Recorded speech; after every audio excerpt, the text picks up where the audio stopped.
Money गुरु की इस खास पेशकश में आप सभी का स्वागत है। मैं हूं स्वाति रायना। आप सभी को चिल्ड्रंस डे की बहुत बहुत शुभकामनाएं हम देते हैं। और इस बार का जो चिल्ड्रंस डे है वो आप अपने बच्चों के लिए बहुत खास बना सकते हैं उनको गिफ्ट्स देकर। अब ये गिफ्ट्स कैसे हो इस पर हम जरूर चर्चा करेंगे, क्योंकि ये गिफ्ट्स ऐसे होने चाहिए जो एक मजबूत फाइनेंशियल आपके बच्चे को दें। और इसलिए आज हम अपने इस शो में बताएंगे कैसे बच्चों के लिए सही निवेश की प्लानिंग करें, कौन से फंड उनके लिए बेस्ट रहेंगे, क्यों बच्चों को निवेश की आदत सिखाना उतना ही ज़रूरी है जितना कि आप उनको स्कूल भेजते हैं पढ़ाई करने के लिए। इसी पर बातचीत करने के लिए आज हमारे साथ दो खास एक्सपर्ट्स हैं, उनसे हम इस चर्चा की शुरुआत करते हैं। सबसे पहले स्वागत करते हैं मोतीलाल ओसवाल एएमसी के ईडी एंड सीबीओ अखिल चतुर्वेदी का। अखिल, बहुत स्वागत है आपका। और ऑप्टिमम मनी के एमडी पंकज मटपाल का। पंकज जी, आपका भी बहुत धन्यवाद हमारे साथ इस शो में शामिल होने के लिए करते हैं। चिल्ड्रंस डे हम जानते हैं कि काफ़ी धूमधाम से हम मनाते हैं, ख़ासतौर पर बच्चों के लिए तो काफ़ी ज़्यादा एक्साइटिंग डे रहता है। लेकिन हम ज़रा थोड़ा फाइनेंशियल प्लानिंग के एस्पेक्ट से समझने की कोशिश करते हैं कि आखिरकार चिल्ड्रंस डे के मायने बच्चों के फ्यूचर के लिए क्या हो सकते हैं। अब हमें मालूम है कि बच्चे जाते हैं स्कूल में पढ़ाई करने के लिए, लेकिन पढ़ाई के साथ साथ वो जो लाइफ स्किल्स हैं, जो फाइनेंशियल अवेयरनेस के स्किल्स हैं, वो कितना सीख रहे हैं, ये ज़रा समझने की शुरुआत करते हैं। पंकज जी, आपसे अगर हम समझे पहले, मैं सबसे पहले इसी पर थोड़ा सा आपसे डिस्कस करना चाहती हूँ कि फाइनेंशियल एजुकेशन के फ़ायदे तो है ही बच्चों के लिए, लेकिन कैसे ये एक नींव बना सकते हैं एक ब्राइटर फ्यूचर के लिए। स्वाति जी नमस्कार, अखिल भाई नमस्कार।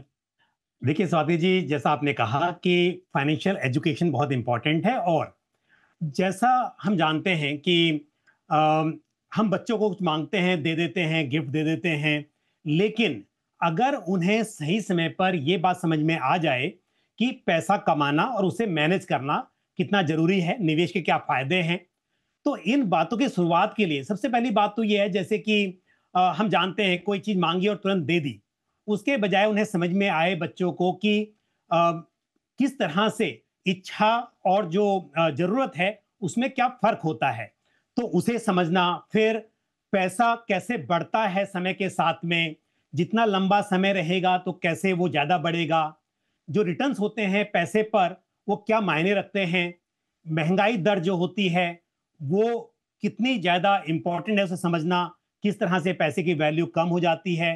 तो ये सब बातें यदि बच्चों को बताई जाएं, इस तरह की फाइनेंशियल एजुकेशन दी जाए, तो ये मेरे हिसाब से उनके पूरे भविष्य को सुधारने में काफी मददगार साबित होगा। जी, तो बच्चों के लिए जितनी एजुकेशन इंपॉर्टेंट है उतनी ही ज़्यादा फाइनेंशियल एजुकेशन भी काफ़ी ज़्यादा इम्पॉर्टेंट है। मैं अब इनफैक्ट जानना चाहती हूँ अखिल जी आपसे कि अब तो स्कूलों में भी फाइनेंस की क्लास लगेगी, और ये बहुत ही बेहतरीन इनिशिएटिव सेबी की तरफ से हमने आता हुआ देखा, जिसमें तरुण योजना के जरिए स्कूलों में बच्चों को फाइनेंस का पाठ पढ़ाया जाएगा, एसआईपी के रूप में एक रिवॉर्ड मिलेगा। तो बेसिकली यहीं से एक नींव तैयार करने की शुरुआत कर भी दी। तो बताइए अखिल जी, किस तरीके का आइडिया आपको ये लगा है, और वाकई जब स्कूलों में इस तरीके से फाइनेंशियल एजुकेशन की अब शुरुआत हुई है, किस तरीके से इसको बच्चे इस एजुकेशन को इम्प्लीमेंट कर पाएंगे आगे जाके। नमस्कार Swati ji, thank you so much show में बुलाने के लिए। तो ये बहुत ही बेहतरीन इनिशिएटिव है और इसकी काफ़ी ज़रूरत थी कि आप देखेंगे एक तरफ बच्चे फाइनेंशियल प्लानिंग और फाइनेंस के बारे में समझते हैं, जो अपने घर में देखते हैं, घर में किस तरीके का माहौल है, घर के वैल्यू सिस्टम्स कैसे हैं, माता पिता किस तरीके से खर्च करते हैं पैसे। तो ये काफ़ी जो फाइनेंशियल एजुकेशन है वो घर में क्या माहौल है उससे सीखने को मिलता है। अब अगर इसी के साथ में अगर स्कूल में कॉलेजेस में भी फाइनेंशियल एजुकेशन के कोर्स होते हैं, तो जो एक पॉलिशिंग होती है कि जो कॉन्सेप्ट्स होते हैं, फाइनेंशियल प्लानिंग के कॉन्सेप्ट्स होते हैं, पैसे की वैल्यू समझना, पैसे को किस तरीके से बढ़ाना, वेल्थ क्रिएशन के जो किस तरीके से वेल्थ क्रिएशन की जाती है, और एक होता है थियोरेटिकली समझना, एक होता है कि कैसे व्हीकल्स हैं हमारे देश में। आप फिक्स डिपॉजिट्स में इन्वेस्ट कर सकते हैं, आप म्यूचुअल फंड्स में एसआईपीस के थ्रू इन्वेस्ट कर सकते हैं। उसी के साथ साथ बहुत सारे एसेट क्लासेस होते हैं। इक्विटीज एक बहुत बड़ा एसेट क्लास है, गोल्ड है, सिल्वर है, जैसे कि मैंने बताया फिक्स डिपॉजिट्स, रियल एस्टेट। तो इन सब एसेट क्लासेस की जानकारी देना, किस तरीके से इन्वेस्ट कर सकते हैं उसकी समझ देना, और लंबे समय में फाइनेंशियल फ्रीडम किस तरीके से अचीव करना चाहिए उसकी समझ देना। आई थिंक ये एजुकेशन, फाइनेंशियल एजुकेशन और स्कूल के माध्यम से अगर ये किया जाता है तो एक थोड़ी सा डिसिप्लिन भी आता है और बच्चे सीरियसली भी लेते हैं। और आई थिंक ये लॉन्ग टर्म के लिए, उनके फाइनेंशियल भविष्य के लिए बहुत ही बेहतरीन कदम है रेगुलेटर की तरफ से। बिल्कुल। तो ये हमने देखी कि किस तरीके से तरुण योजना के तहत स्कूल में भी फाइनेंस का पाठ पढ़ाया अब जाएगा, उसकी शुरुआत हो चुकी है। बच्चे तो अपने माता पिता से फाइनेंशियल एजुकेशन सीखते ही है, घर का छोटा छोटा बजट बनाना या फिर कोई पेमेंट करना। इतने ज़्यादा टेक्नो सेवी बच्चे हैं, उनको तो बहुत कुछ सिखाने की भी अब ज़रूरत नहीं पड़ती है। बस उसी में थोड़ा सा आप एजुकेशन जोड़ दें तो डेफिनेटली उनके लिए काफ़ी ज़्यादा अच्छा रहेगा। अब पंकज जी, अब थोड़ा फाइनेंशियल प्लानिंग की तरफ आते हैं। किस तरीके से बच्चों के लिए इन्वेस्टमेंट की शुरुआत कर सकते हैं? है तो बहुत सारे निवेश विकल्प, ट्रेडिशनल भी है और साथ ही म्यूचुअल फंड से जुड़े हुए भी हैं। शुरुआत कैसे होनी चाहिए? कि यदि बच्चों के लिए माता पिता निवेश कर रहे हैं तो सीधी सी बात है कि जो फाइनेंशियल गोल्स होते हैं मन में, वो यही होते हैं कि बच्चों की जो पढ़ाई है, हायर एजुकेशन है, उनकी शादी है, उसके लिए आपके पास सफिशिएंट पैसा हो। अक्सर देखा जाता है कि जो प्राइमरी एजुकेशन है, रेगुलर एजुकेशन है, उसके लिए तो जो आप अर्न कर रहे हैं उसमें से आप खर्चा करते हैं और वो चलता रहता है। लेकिन जब आपको प्रोफेशनल एजुकेशन की जरूरत पड़ती है तो बड़े पैसे की जरूरत पड़ती है। हायर एजुकेशन है, आजकल तो बच्चों को बाहर भेजने का भी चलन है कि आप फॉरेन एजुकेशन के लिए भेज रहे हैं तो उस पर और ज्यादा खर्चा हो सकता है। तो सबसे बड़ी बात तो ये समझना जरूरी है कि अगर आप सोचते हो कि किसी तरह की एजुकेशन का खर्चा आज 1 करोड़ रुपए है तो भविष्य में वो 1 करोड़ नहीं रहेगा और ज्यादा होगा। हम देखते हैं कि एवरेज महंगाई दर जो है वो 6% के आसपास रहती है। लेकिन यदि बात की जाए एजुकेशन की तो एजुकेशन में करीब करीब 10% से आपकी जो कॉस्ट है वो बढ़ती रहती है। तो इसके लिए जो शुरुआत करनी है, पहली बात तो यहां से करें कि आप किस तरह की एजुकेशन एक्सपेक्ट करते हैं। हालांकि किसी को पता नहीं है कि आज से 10 साल 15 साल के बाद बच्चा क्या करेगा, पर फिर भी जो प्रोफेशनल एजुकेशन से उसकी कॉस्ट आज कितनी है और भविष्य में कितनी होगी, इस बात का ध्यान रखना जरूरी है। उदाहरण के तौर पर बताऊं स्वाति जी, अगर 1 करोड़ रुपया आज है और हम 10% की बात करें तो आज से 10 साल के बाद करीब करीब वो 2 करोड़ 60 लाख के आसपास आपको लगेगा। वहीं यदि बात करो 20 साल के बाद, तो यदि आज का 1 करोड़ है और 10% की महंगाई दर हो तो 20 साल के बाद करीब 6-7 करोड़ उसकी कॉस्ट हो जाएगी।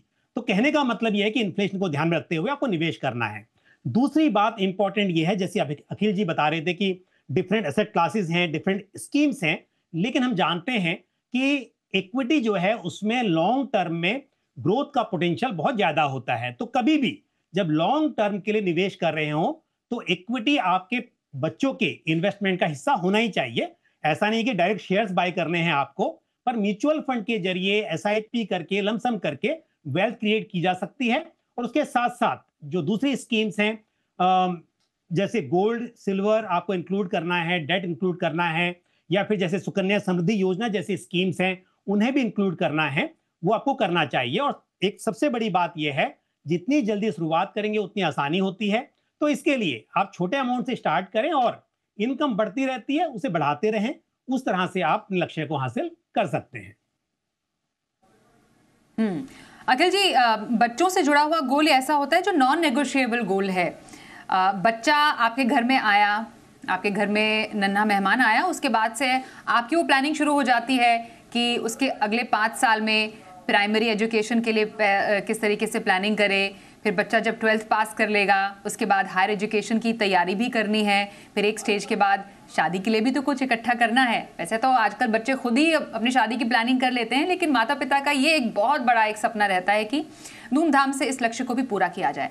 अब जरा बताइए, क्योंकि जैसा जिक्र पंकज जी ने किया, इन्फ्लेशन एक बहुत बड़ा एक फैक्टर है जो कि किसी भी गोल को इम्पैक्ट करता है। म्यूचुअल फंड के जरिए बच्चे के लिए के भविष्य के लिए, चाहे वो पढ़ाई हो या कोई और किसी और गोल के लिए इन्वेस्टमेंट हो, कैसे वो सही ढंग से, सटीक ढंग से की जा सकती है बच्चे के लिए प्लानिंग? हाँ जी। बहुत सही बात की है पंकज ने कि जो एजुकेशन का इन्फ्लेशन है वो एक्चुअली 5-6% नहीं है। एजुकेशन का इन्फ्लेशन जो है वो 10% के आसपास है। तो दो ही बड़े बड़े गोल्स होते हैं बच्चों के लिए पेरेंट्स के माइंड में। एक होती है एजुकेशन, हायर एजुकेशन, और एक होती है शादी। तो ये दो ऐसे चीजें हैं जिसमें थोड़ा ज्यादा पैसा खर्च होता है या इन्वेस्ट होता है। तो इसकी प्लानिंग जितनी जल्दी की जाए उतना बेहतरीन है। मैं अपना पर्सनल एग्जांपल देके अगर बताऊं तो जैसे मेरे बच्चे अब थोड़े बड़े हो चुके हैं। एक मेरी बेटी 18 साल की और मेरा बेटा 21 साल का आज। जब ये पैदा हुए थे उसी समय पे मैंने इन दोनों के नाम पे अलग अलग SIP शुरू की थी म्यूचुअल फंड्स में। और क्योंकि उस समय पे सब छोटे थे बच्चे दोनों, तो ऑब्वियसली जो उनके गोल्स थे, पढ़ाई के जो गोल्स थे वो 10-15-20 साल दूर थे। तो जब आपका इन्वेस्टमेंट होराइजन इतना लंबा होता है, इतना दूर होता है, तो usually equity asset class best asset class है। बिकॉज उतने लंबे समय में आपका रिस्क भी कम होता है, वॉलिटिलिटी भी कम होती है, और इन्फ्लेशन से 2 टाइम ज्यादा कंपाउंडिंग कमाने का रास्ता भी इक्विटी एसेट क्लास ही है। तो मेरा ये सजेशन रहेगा कि जितने हो जल्दी हो सके आपके बच्चों के नाम पे अलग अलग SIP शुरू करें। हर साल जैसे आपकी आमदनी बढ़ती है, आपको अपनी SIP की अमाउंट भी बच्चों के नाम पे बढ़ानी चाहिए। उससे होगा ये कि 10-20 सालों में जब बच्चे बड़े होंगे तो आपको उनके पढ़ाई पे या उनकी शादी पे खर्च करने के लिए आपके जो रिटायरमेंट सेविंग्स है या आपके कोई दूसरे सेविंग्स है उनको छूने की जरूरत नहीं पड़ेगी। उनके खर्चे उन्हीं के इन्वेस्टमेंट से आप निकाल के फीस भर सकते हो या शादी पे खर्च कर सकते हो। करेक्ट। तो जितना जल्दी हो सके इक्विटी म्यूचुअल फंड्स में SIPs के थ्रू एक फिक्स्ड अमाउंट आप इन्वेस्ट करना शुरू करिए। एंड आई थिंक बेहतरीन, सबसे बेहतरीन तरीका यही है। तो आप शुरुआत से ही SIP थोड़े थोड़े अमाउंट की अपने बच्चे के लिए शुरू करें, जैसा अखिल जी भी बता रहे हैं। और भी बहुत सारे इन्वेस्टमेंट ऑप्शंस हैं, लेकिन इन्फ्लेशन को बीट करना है तो म्यूचुअल फंड एक बेहतरीन ऑप्शन आपके लिए है। और इसी कैटेगरी में पंकज जी, कुछ ऐसे म्यूचुअल फंड्स भी हैं जो कि स्पेसिफिकली बच्चों के भविष्य को टारगेट करते हैं, जिनको कहा जाता है चिल्ड्रन ओरिएंटेड फंड। अब एक चिल्ड्रन ओरिएंटेड फंड में निवेश करके किस तरीके से आप बच्चे के लिए प्लान कर सकते हैं, इसके फायदे क्या होते हैं? देखिए, बिल्कुल सबसे बड़ी इंपॉर्टेंट जो बात है वो तो यही है कि भविष्य में जो बड़ा पैसा इकट्ठा करना है उसके लिए आपके पोर्टफोलियो में इक्विटी होनी चाहिए। अब क्योंकि हम जानते हैं कि म्यूचुअल फंड्स में बहुत सारी चॉइसेस हैं आपके पास में, आप large cap, mid cap, small cap, इस तरह से डाइवर्सिफाई कर सकते हैं पोर्टफोलियो को। लेकिन क्योंकि हमेशा अच्छा लगता है कि बच्चे के नाम से कुछ ऐसा हो जो मालूम चले कि बच्चे के लिए ही किया गया है, तो सेबी की एक कैटेगरी है सेबी के हिसाब से, जिसे हम बोलते हैं सॉल्यूशन ओरिएंटेड फंड्स। और सॉल्यूशन ओरिएंटेड फंड्स में ये चिल्ड्रन प्लान होते हैं। तो चिल्ड्रन प्लान में कुछ अलग नहीं है। ज्यादातर जो प्लान्स हैं ये सब हाइब्रिड प्लान हैं, जहां पर मेजर एलोकेशन इक्विटी में है। अग्रेसिव हाइब्रिड प्लान्स हैं। एग्रेसिव यहाँ पर मतलब इक्विटी ज्यादा होगी और डेट में निवेश कम होगा, लेकिन यहाँ पर दोनों मिलेगा आपको, इक्विटी और डेट। तो कुल मिलाकर आप जो कर रहे हैं वो म्यूचुअल फंड में ही कर रहे हैं, लेकिन क्योंकि नाम में लगा हुआ है चिल्ड्रन प्लान, तो आपको पता चलता है, थोड़ा इमोशनल अटैचमेंट होता है, आप लॉन्ग टर्म तक टिके रहते हैं। और इनमें लॉक इन भी होता है, जनरली 5 ईयर का लॉक इन होता है। कुछ में आप 18 ईयर्स तक का भी लॉक इन ले सकते हैं कि 18 ईयर्स का जब बच्चा होगा, उसकी एज होगी, उसके बाद ही आप पैसे को निकाल पाएंगे। तो यहाँ पर एक बात ये भी होती है, कई बार जरूरत पड़ने पर हम देखते हैं कि बीच बीच में पैसा निकाल लिया जाता है। आप कहते तो हैं कि हम बच्चे के एजुकेशन के लिए इन्वेस्ट कर रहे हैं, पर बीच में जरूरत पड़ी, निकाल लिया, फिर सोचा फिर से पैसा आएगा तब री इन्वेस्ट कर देंगे, पर फिर वो रह जाता है। तो इसके लिए पोर्टफोलियो में वैसे तो आप सभी तरह के फंड्स के जरिए निवेश कर सकते हैं, प्लानिंग कर सकते हैं, लेकिन जो आपने पूछा कि ये जो प्लान होते हैं ये थोड़े से स्पेसिफिकली, इनका नाम में लिखा हुआ है चिल्ड्रन प्लान, तो यहाँ पर इमोशनल अटैचमेंट होता है और पेरेंट्स ये मानकर चलते हैं यहाँ निवेश किया हुआ है तो लॉन्ग टर्म तक यहाँ पर हम टिके रहेंगे। आप SIP भी कर सकते हैं, लमसम भी कर सकते हैं। तो SIP भी कर सकते हैं, एक मुश्त पैसा भी डाल सकते हैं। आप एक होलसम पोर्टफोलियो बनाना चाहें तो अपने इस पोर्टफोलियो में आप चिल्ड्रन फंड को भी डालिए, जैसे पंकज जी ने बताया, और उनके ही बताए हुए कुछ फंड्स में आप एक multi cap, flexi cap, mid cap और स्मॉल कैप का एक्सपोजर भी रखें और एक चिल्ड्रंस प्लान के जरिए भी बच्चों के लिए आप एक भविष्य संवार सकते हैं। छोटा ब्रेक लेते हैं, ब्रेक के बाद कुछ और चर्चा जारी रहेगी हमारे दोनों एक्सपर्ट से और जानेंगे बच्चों को कौन सा फाइनेंशियल गिफ्ट आप दे सकते हैं। बने रहिए हमारे साथ।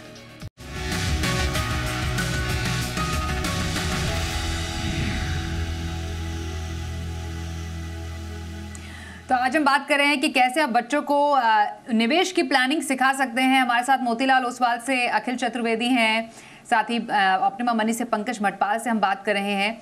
अखिल जी, ये बताइए, क्योंकि जब म्यूचुअल फंड में इन्वेस्टमेंट की बात आ रही है, पेरेंट्स तो यूजुअली अपने बच्चों के गोल्स के लिए एक एसआईपी की शुरुआत कर ही देते हैं, पर क्या बच्चे खुद भी म्यूचुअल फंड में डायरेक्टली इन्वेस्ट कर सकते हैं? खुद डायरेक्टली तो ऑफ कोर्स उनके नाम पे आप इन्वेस्ट कर सकते हो, बट गार्डियन होना ज़रूरी है। राइट, तो बच्चे इन्वेस्ट कर सकते हैं और आज की तारीख में तो छोटी छोटी एसआईपी भी शुरू हो गई है। आप 100 रुपये उसके नीचे भी आप एसआईपी शुरू कर सकते हो। तो जैसे बच्चे बड़े होते हैं, थोड़ा सा थोड़ी समझ आती है, मे बी 15 साल के आसपास, उस समय पे अगर आप उनको म्यूचुअल फंड्स की और अलग अलग स्कीम्स की अगर एजुकेशन दें, और जो भी आप उनको पॉकेट मनी देते हो, उस पॉकेट मनी में से आप उनको समझाए कि आप जो भी बचाओगे उसमें से आप उसको इन्वेस्ट करिए म्यूचुअल फंड्स में, एसआईपी में, तो वो उनके नाम पे खुद अपनी बचत कर सकते हैं। जैसे जब हम छोटे थे तो एक वो पिगी बैंक होता था, उसमें वो डालते थे कॉइन्स और छोटे छोटे नोट्स। वैसे वो पिगी बैंक में डालने की जगह पे किस तरीके से म्यूचुअल फंड्स में वो पिगी बैंक बना के इन्वेस्ट करना चाहिए, वो सिखाना जरूरी है। तो यस, कर सकते हैं। और पेरेंट्स के हेल्प से, डिस्ट्रीब्यूटर्स के हेल्प से ये भी डिसाइड कर सकते हैं कहाँ डालना चाहिए, कौन सी स्कीम में डालना चाहिए और उसके फायदे क्या है। एब्सोल्युटली।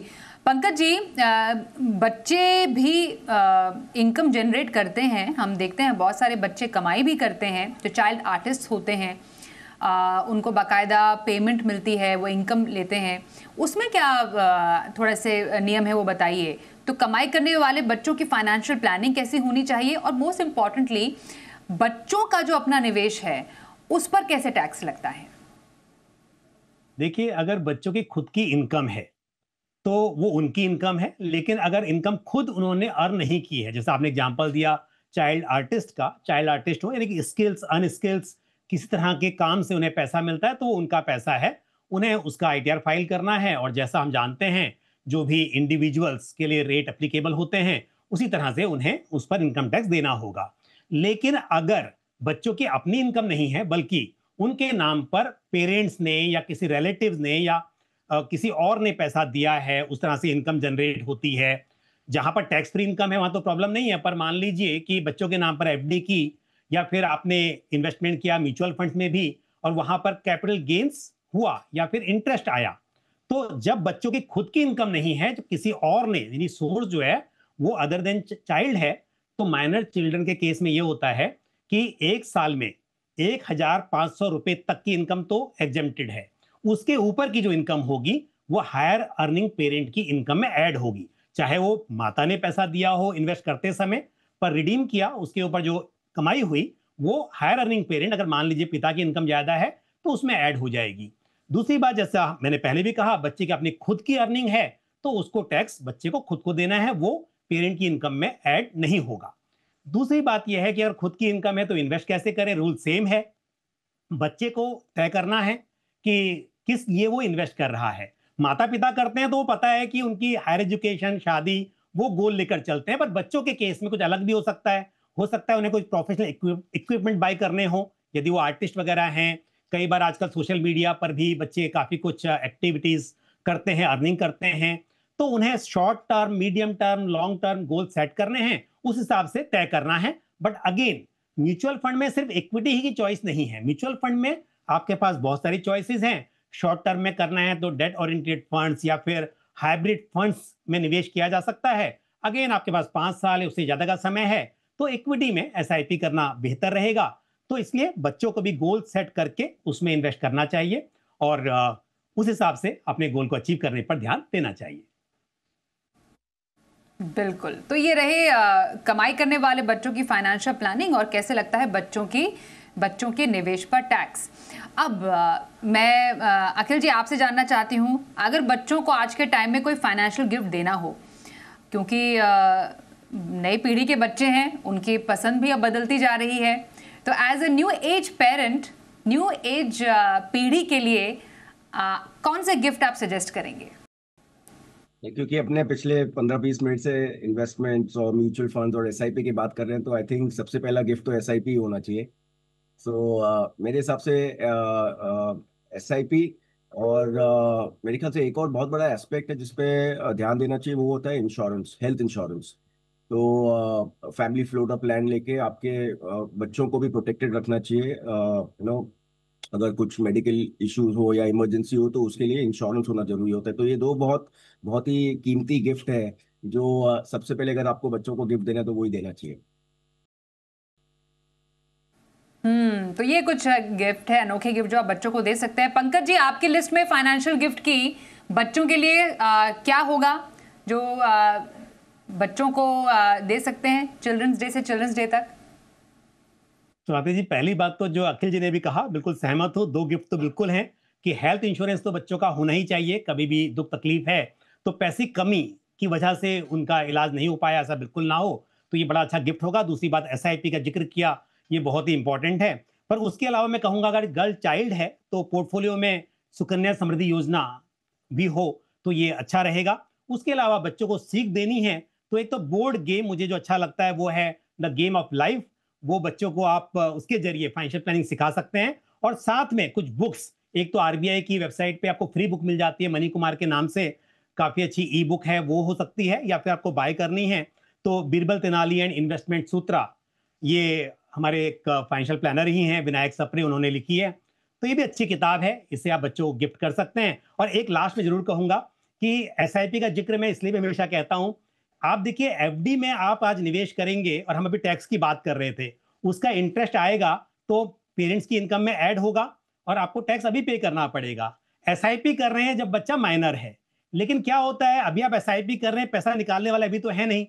अगर 18 साल का बच्चा हो गया, भले आपने इन्वेस्ट आज किया है, बच्चा 18 का हो गया, मेजर हो गया, उसके बाद पैसा निकालेंगे तब वो आपकी इनकम में नहीं जुड़ेगा। तो ये भी फायदा है कि एसआईपी के जरिए आप म्यूचुअल फंड के जरिए निवेश करते हैं तो हर साल टैक्स नहीं पे करना पड़ता है, वो करना पड़ता है रिडम्पशन पर। और रिडम्पशन तो आप लॉन्ग टर्म की प्लानिंग कर रहे हैं तो भविष्य में होगी, तो इसके लिए टैक्स प्लानिंग के हिसाब से भी म्यूचुअल फंड में एसआईपी करना और इन्फ्लेशन को बीट करने के हिसाब से भी इन्वेस्ट करना बेहतर साबित हो सकता है। जी, तो ये रही आपके लिए बच्चों के प्लानिंग निवेश की, और इस पर चर्चा करने के लिए अखिल जी और पंकज जी, आप दोनों का हम करेंगे बहुत धन्यवाद। साथ ही इस बुलेटिन में और इस शो में बस इतना ही, बस एक छोटा सा ब्रेक लेंगे, खबरें जारी रहेंगी। देखते रहिए जी बिजनेस।